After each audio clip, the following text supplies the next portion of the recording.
Zen Breathing from Zen and the Martial Arts by Joe Hyams. It was a bone-chilling cold. Breath turned to mist in front of my eyes, and my thin gi was clammy to the touch. Outside it was still dark. The sun would not rise for half an hour. Inside the dojo there were 20 of us, all wearing gis, kneeling on the mats, backs erect, facing the instructor. He was kneeling facing us, a wooden block in each hand, resting lightly on his knees. He spoke softly, and although he seemed to be staring into space, I was certain he saw each of us clearly. "When you breathe, you must fill your entire lungs with air," he said. "Most people use only the top portion of their lungs. They do not fill up the bottom part. If you breathe correctly, you will use the bottom of the lungs as well as the top, the same way you automatically breathe when asleep. Imagine that the air you are breathing is fog, and visualize it coming through your nose and throat into your lower abdomen. Let it circulate there and through your body and your limbs. Visualize it as it travels around the various channels and meridians of your body. When you exhale, see the fog leaving your mouth. In the beginning, you may become overly conscious of your breathing and begin to pant as though you were doing heavy exercise. When this happens, just start over again.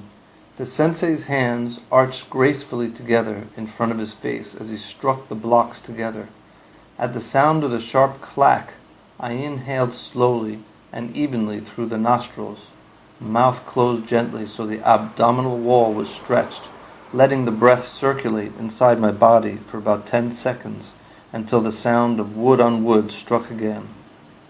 There was a gentle whooshing sound as we all breathed out together, exhaling about 3/4 of the air through our mouths. Then the sharp clack penetrated the room and we inhaled again. Soon a rhythm was established. The clack, a whispering sound as 20 people inhaled, and then a clack as a sound like a sigh as we exhaled in unison. For the first few minutes I remained chilled, my body stiff, rebelling at the posture and the hard floor. But as the breathing exercise progressed, I became warm and my back was completely relaxed. By the time the first light of morning illumined the room, I was perspiring heavily and ready to begin the lesson. The breathing in and breathing out exercise is not as simple as it seems. In the beginning, I seemed to be the only one in class who could not stay with the rhythm. I was either taking in too much air or letting out too little or too much, ending up breathless within a matter of moments and having to start again. In time, I realized the wisdom of the sensei's image.